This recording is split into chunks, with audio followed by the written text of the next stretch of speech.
Hey, how's it going, guys? This is TJP, otherwise known as the Phil M. Flash, otherwise known as the Cruisergreat, and you are listening to the Wrestling Epicenter.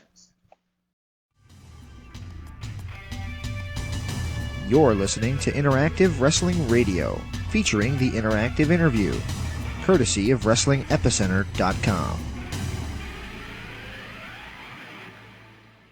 Welcome back to Interactive Wrestling Radio, right here on WrestlingEpicenter.com. My name is James Walsh, and joining me right now is a gentleman who just returned, or made an appearance anyway, for Impact Wrestling, and is fresh off his WWE run. He is TJ Perkins. Mr. Perkins, are you with me?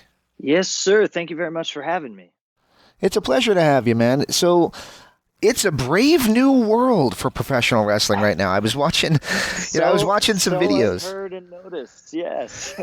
I was watching a lot of videos of everything that you've been up to lately, and man, the wrestling world is so different from even 5-10 years ago. Since leaving WWE, what new changes have you noticed in the world of wrestling? Well, for one, see, the way that I remember wrestling outside of, and it's not just WWE, because like the last 10 years or so, I've been kind of locked up in one place or another.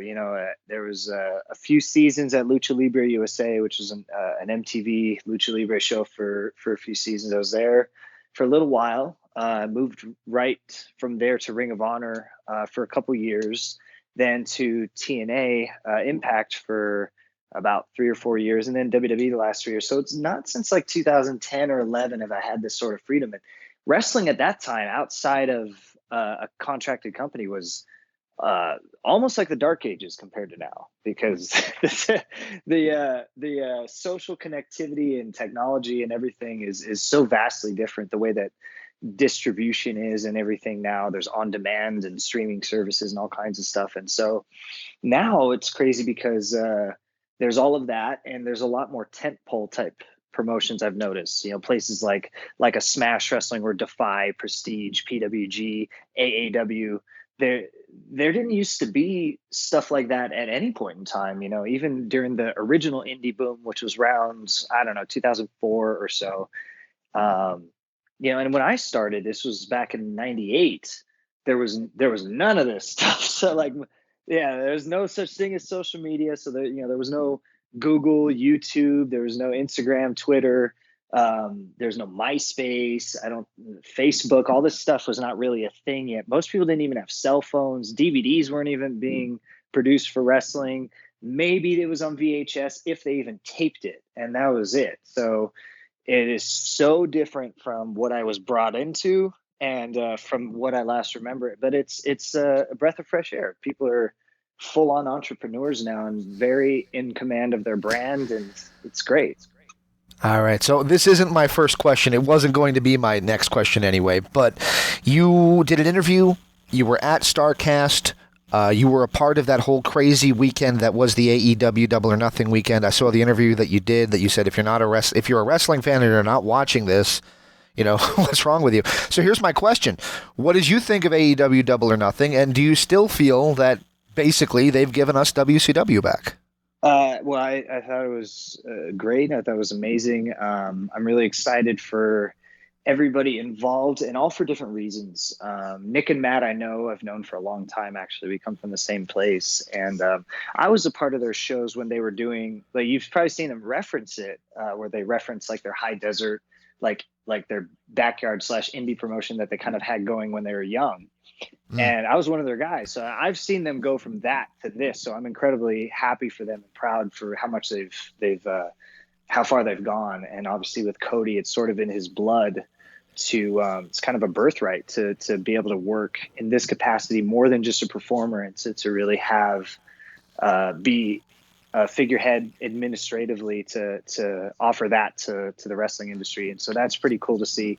But then there's also all these performers that some of them have really deserved a platform for a long time that they didn't get, and now they have that. And then some of them are brand new, and this is their first shot, and they're getting it pretty early, and that's really exciting because I know what that was like. I was it's weird to say that it's like I was young once, but at this point now it's finally true. I was young once, and I remember when I was, 18 years old, 17 years old, getting recruited into New Japan and doing the Dome at an early age and doing Arena Mexico at an early age and headlining CMLL shows and getting the opportunity to do Impact, like pay-per-views and Yeah. live television when I was like 19, 20 years old. Now you got a lot of young kids. This is their first shot.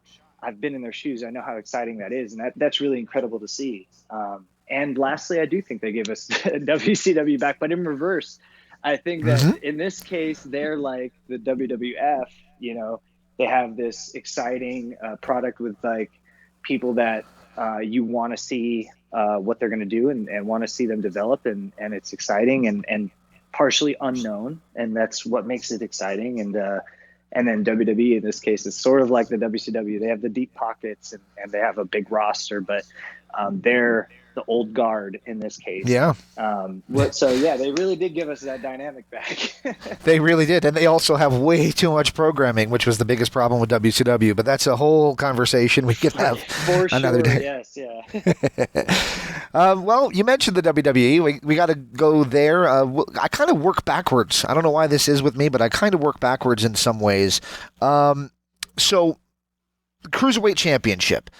Huge thing that you accomplished when you won that at the Cruiserweight Classic. I got to ask you, my buddy Patrick, when I told him I was going to be interviewing you, sometimes he co-hosts with me, sometimes he doesn't. He said, well, you got to ask him if he expected to win it because there was some other guys in there, like Zack Sabre Jr., who everybody expected to be in the main event.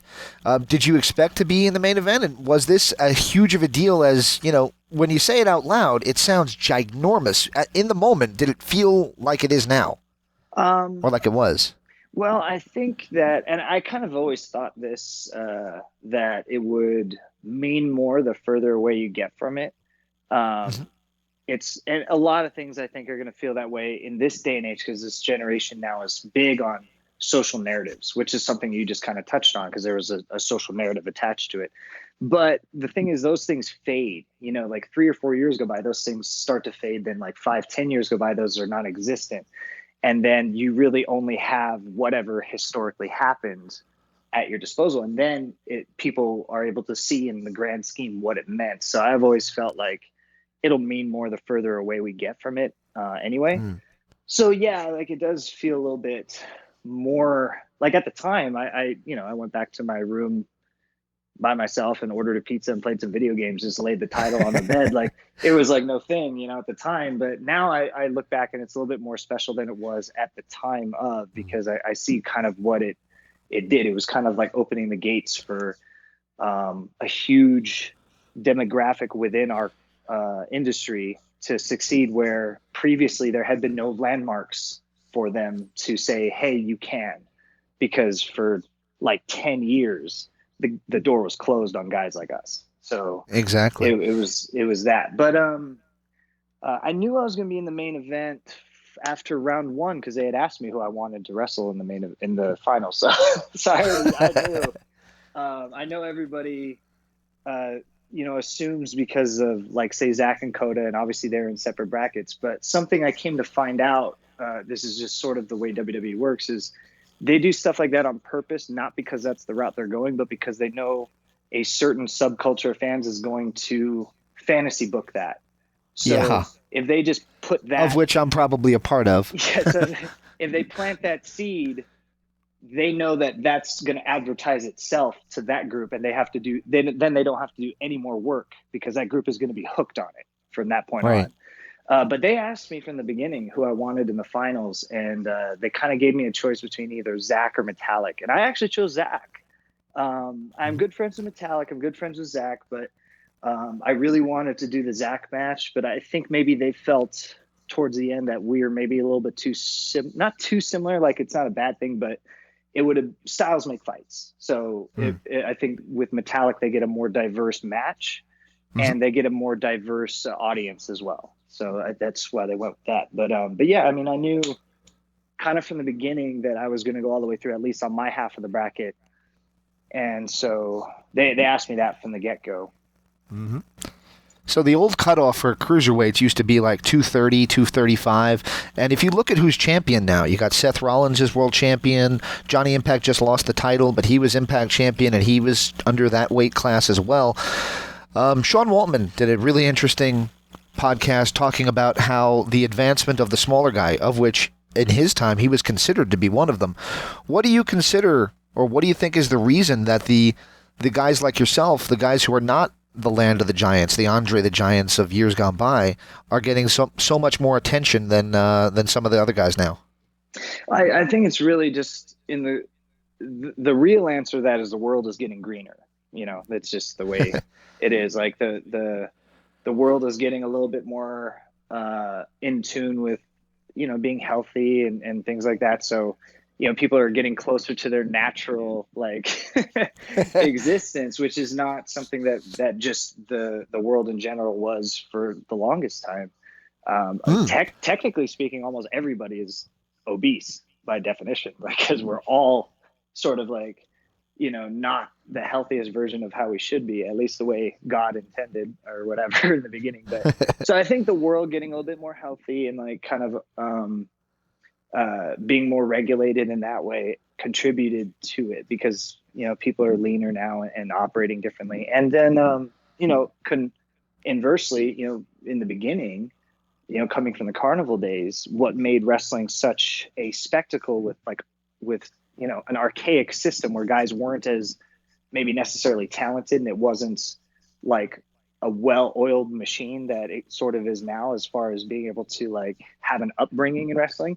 The way that you made it special was to physically make it unattainable. So you would seek out people who were literally larger than life. So now that there's so many more elements to it, the necessity for guys like that is a lot lower. So that's true.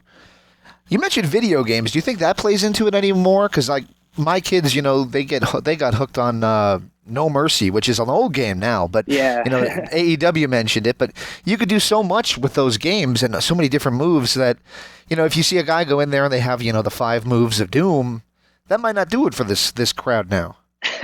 I mean, yes and no. In the end, the idea is still it's still a storytelling business. So you're really still selling yourself more than you are the things that you do. If you watch Spider-Man or the Avengers, for example, a fight scene doesn't last 45 minutes. A wrestling match doesn't need to last 45 minutes either. But for some reason, part of wrestling is still archaic in that way. And that's sort of still a weird badge of honor. But it's not something that's necessary to really draw somebody's imagination in, because you watch a Spider-Man movie, he'll have a fight scene that's the main fight scene at the end that will last 3 or 4 moves. It's a minute long, but the thing is, you're buying Spider-Man, you're not buying what he's doing, and what he does can be cool. There's no restriction on that, but I just think that that's really the horse that's pulling the carriage, not the other way around. Cool. But I do think that video games and stuff like that does play a part, because it and just like movies that I mentioned, because then that demonstrates that there are other characters, there's other methods of a character being able to succeed, rather than just simply being the bigger and more powerful one. You don't have to be the Hulk. That's I think why a lot of stuff has succeeded now over time, say intergender wrestling or something like that, because you see Black Widow knows Lucha Libre, and she can take down a 300-pound security guard. So why not in the realm of other fantasy should that not be able to take place? So now we have more creative freedom to create those realities. Very cool. So you were talking about memories a little earlier, and how, as you get further away from it, some of the things maybe set a little bit further in your mind or stronger in your mind. Other than winning the championship, what is your favorite memory during just your WWE run? Let's see. Well, winning the championship was cool, but there's other stuff, and it's more I guess personal things. So it's not as showy as other stuff, but there's other stuff that was super cool and different for me that were maybe more special, but just for personal reasons. So Shawn Michaels had started working for WWE in a backstage capacity right around the time that I had gotten in. And one of his first, and it might have been his first thing he ever did, was he produced the match that I had with Rich Swann in the tournament. So that was really cool that like his first kind of gig as that role was to have me. And for me, he's a huge hero. So it was it was crazy to be able to work with him in that capacity. And then from that point on, like every week I'd go and meet with him and stuff like that. And he sort of became an actual mentor for me in real life. So then, that far outweighs winning a title, just having that experience with somebody I grew up idolizing. And on a similar note, it was pretty cool, like to finally do like a show in Staples Center, like to be in the house that Kobe built and being an LA boy. It's like, okay, that was awesome because it's just like, this is my home, There you go. Cedric helped me break the hometown curse. We won a tag match on Main Event one day in Staples Center. So I was like, oh, cool. I got to win a match here. And then there was another night, and this might be my favorite one. Neville and I, we closed a show at the Pond. We finished a 205 Live show. We were the last to go on after a SmackDown taping, and the Pond. Like I went to the Pond to watch WrestleMania 12 and watch the Shawn and Brett title match, and I remember sitting like on the floor, like 14th row, and that was a huge moment for me. And then when I first started wrestling, I remember wrestling at swap meets and stuff in Anaheim, like down the street from the Pond. And I would tell my friend Dave at the time, he was also in wrestling training with me. We were riding home from a show. We drove past the Pond. And I said, someday we'll wrestle at the Pond for sure. Trust me. And then Dave ended up getting out of wrestling, a few years later, but eventually, I did that match at the Pond and I had Dave come out and we hung out that night. And it was just like, I told him like we finally made it. So it's like that might be my single most meaningful moment to me, is to be able to do that and to share that with my friend. Very cool. I always get a kick out of hearing these stories about Brett and Shawn and Rich Swann, and I think, wow, I've interviewed all these guys. It's such an honor that I get to do this, and I, again, thank you for doing this with us so far today. I really appreciate it so far. Not letting you go just yet, though. I have a few more for you. Yeah. All right. So a few months ago, Ring of Honor brought in, or they seemingly brought in, a guy that you have experience with, and that's Enzo Amore. And the reaction that he got on the internet was almost like they may as well have brought in Hitler. Historically speaking, they might have gotten less heat because people would have forgotten by now. I don't know. But the crowd reaction just was so unbelievably negative. And to that end, it almost seems like that idea has been dropped. Are you surprised, having had your experiences that you had with him, that he elicits such a response, that people just genuinely seem like they don't like him? Well, I mean, yes and no. He knows what he's doing, for one. And the reality is, and I know people don't want to believe this, but I think this is people's way of trying to control their own social narrative, is when they say there's a difference between like good hate and bad hate. But the reality is there really isn't. Like tension is just a necessary product in entertainment. You have to have tension of some kind. If everything is awesome all the time, always, you get bored. So it doesn't surprise me. I do know him, personally. I was okay with him. Like I get him though. So like, I mean, I have patience for that sort of thing. So I understand them. I don't hang out with him or anything like that, but I get it. So I also get why people might be rubbed the wrong way from him. But he is also intelligent in that he knows that. So he knows how to accentuate that, which I think is just what he tries to do at all times in order to create that tension. And so, I mean, it doesn't surprise me. And I still think that that's a useful tool in any aspect. You need that tension. It's just all about how you use it. If it's not going to be something that you could use, or you can't create magic with it, then you can't. But yeah, that's what it is for me. But it doesn't surprise me, no. All right. So a friend of mine posted a question that he wanted me to ask you. His name is Shane Cooper. Given that you started back in 1998 If you could go back in time, let's say you were in your prime, like now, Sure. back in 1998, would you have seen yourself in more of the WWF Attitude Era or in the WCW Nitro era? Oh, well, my goal originally when I started back then was to be in the WCW Cruiserweight division, which is what makes me laugh that I ended up winning this Cruiserweight title in this generation, because I'm old enough to have, if I had been a little bit older, then that Mm-hmm. would have been a realistic goal to like, hey, like try to get a tryout match, try to get in. Because there's some guys that I knew in SoCal that were a little older, maybe their early 20s or something, and they did get it. They got in, and they were like a very, very like low, like part-time like person in WCW, and they did a few matches here and there or whatever. Mm-hmm. Some live events and things like that. Like Super Dragon, for example, did like Yeah. some WCW work, and he was just a little bit older and able to get in. So that was actually what my goal was. I mean, I was always a WWF guy growing up, but that's just, it was never really my bucket list of a place to go. And WCW was always kind of like my jam as far as that goes, because that's what they Mm-hmm. were doing at the time. Exactly. So I mentioned it at the intro. You returned to Impact Wrestling just just about a week ago tonight, actually, tomorrow night anyway. Yeah. So what did you think of Impact backstage? Was it the same place that you left a few years ago, or is it a completely different place?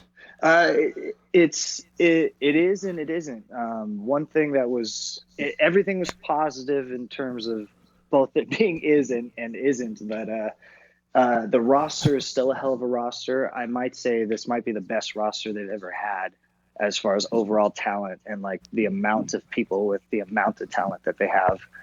And there's so much diversity, but there's so much unity, if that makes any sense, because there used to be so many tiers of the type of guy you would see in the locker room, and now everybody is basically all in one room. Like everybody's all together, and there's no separation. So as much as you have all these different talents from all over, and they're so talented, like the capacity of talent is much higher than it was at any other time. And that was one of those companies where it was like, I was like an R2D2 there. Like I saw the history of it from the background. Like I was there in the early days, in the middle days, the later days.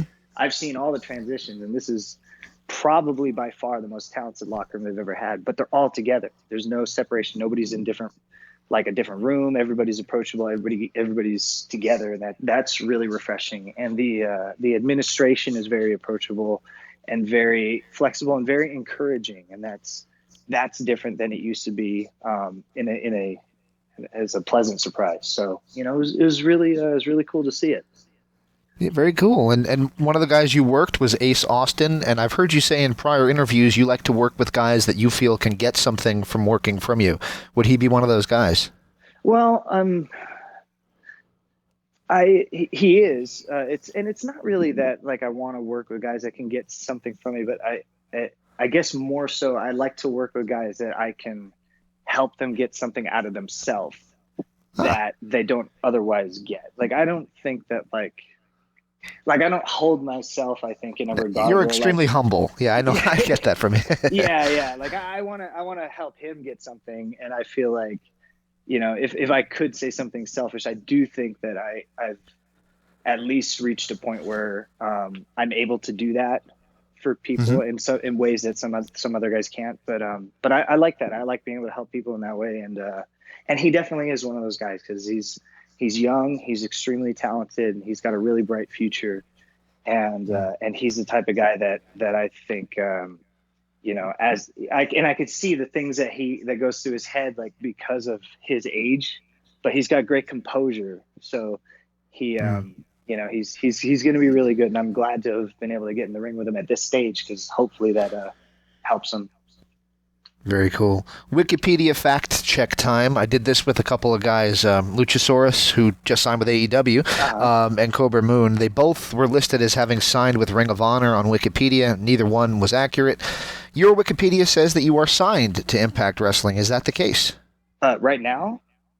Officially, yes, sir. No, that is not the case. It was a connection on this flight, but the plane hasn't landed yet, if that's the best way to put it. I think that there'll be more stops in the future, but no, there's no contract or anything in place as of right now. But I think that it is a place I'd like to keep on the horizon, and on the other side as well. I know that they're interested in having me back, but my schedule's so packed, and that's sort of like the thing for me right now is I'm enjoying my freedom. So I kind of want, wherever I do land, it has to kind of come with a certain amount of flexibility for me, because I don't know that I really want to give this freedom up. Maybe ever again. I don't know. But Awesome. So when I told my kids who I was interviewing today, the one that they recognized you from is Suicide or Manik. Yeah. Thoughts on playing that character? I know it came from a video game. Go back to video games again, but yeah. Did you enjoy that character? And did you think it still had legs by the time you let it go? By the time I let it go, or when I took on the mantle? Well, let's go with both. Okay. So, funny story. When it first came about as a concept in 2007, I think 2008, whenever it was, I had come in to do a World X Cup. I was wrestling as Puma at the time. And I remember being in Houston for the pay-per-view, and Frankie, who's an old friend of mine from Southern California, he was pulled aside for the meeting, and they expressed what they kind of wanted to do. And for Frankie, he was just kind of bummed out because he didn't really want. He was at a stage, I think, especially then, where he's in his prime. He wants to be himself and kind of spread his wings. And he just came off of a couple different creative angles in TNA where he wasn't able to do that, and now they wanted to put him in this thing altogether, which is a cool concept, but maybe not right for him. And so he was kind of bummed out. And I remember joking with the group at the time. The boys were sitting in the locker room, and Frankie and Christopher Daniels were like, they should just have TJ do it. He's already in a mask, and they want to have him full time, but they don't know what to do with him. And I said, yeah, they should just give it to me. And I ended up not coming back for TNA for a while. I went and did other stuff, and it's weird because then 3 or 4 years later, come back around, and that's exactly what happened. Was they put it with me, and I think it was kind of dead in the water at the time just because of the momentum it had, but the way that they had envisioned the character was the way that I played it. So that's what they had wanted all along, but they just didn't have guys that moved and thought like me. So very cool. When I did it, they were like, the other guys did it and they were great, in their own right. I guess it's like Batman. Like a lot of people are like, man, Christian Bale, like that era, that's the type of Batman we wanted to see for so many years. And it's like, sure, Val Kilmer's he's a pretty good Bruce Wayne, and everybody loves Michael Keaton, and Clooney's extremely talented, but maybe not right for Batman. And then they see, Batman Begins, Dark Knight, and they're like, this is the dynamic we wanted all along. And I think that's what they saw. I was like, these guys are great, but maybe I was the one I was the guy, that's the style that they wanted the whole time. So it turned out okay. Like it got immediate traction because of that, I think. Very cool. 2 more questions, then I'll let you go. 2 more questions and a favor. Then I'll let you go. Yeah. So in TNA, still we're sticking on that time frame. I remember when you got attacked and you came out and Hulk was there, Hulk Hogan, and he said TJ was always Suicide or was always Manik. I think they changed the name to Manik by that point. Yeah. Got to ask you, working with Hulk Hogan, was that pretty cool? Oh, it was amazing.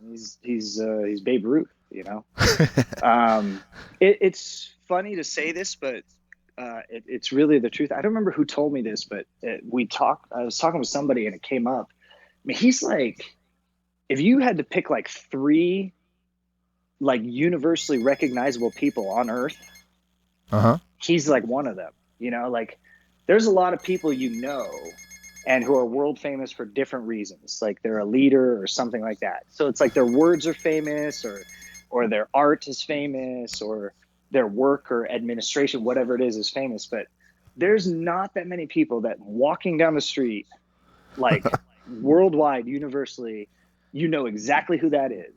Exactly. It's like there was like Muhammad Ali, there's Michael Jordan, and like Hogan is on the short list of guys that like almost every person on the planet has some idea of who Hogan is or was or something throughout history, because he's such a huge landmark historically and he's so recognizable. So, you know, Very cool. And especially coming up in his generation, like watching him, it was a huge dream come true. And he taught me a lot too. Very cool. And my final question is kind of a generic one, but what can we expect to see in the future from TJP? Well, my tour dates, my schedule is pretty packed. Starting from when I was able to kind of get back in the ring in May till November, I had I think it was like 60 shows on the schedule. And then obviously some surprise pit stops have come up, like Impact, and there's a few more big pit stops that are coming up that are gonna be a secret for a little bit, but they'll be announced pretty soon. So that's kind of cool, I guess, if you're waiting for that sort of thing. I don't have a landing spot in mind yet because I'm trying to not land, at least until this plane runs out of gas. But I have a few places that really would like me to land, and so eventually I'll settle down somewhere. But for now, I got a lot of that. I'm working on two.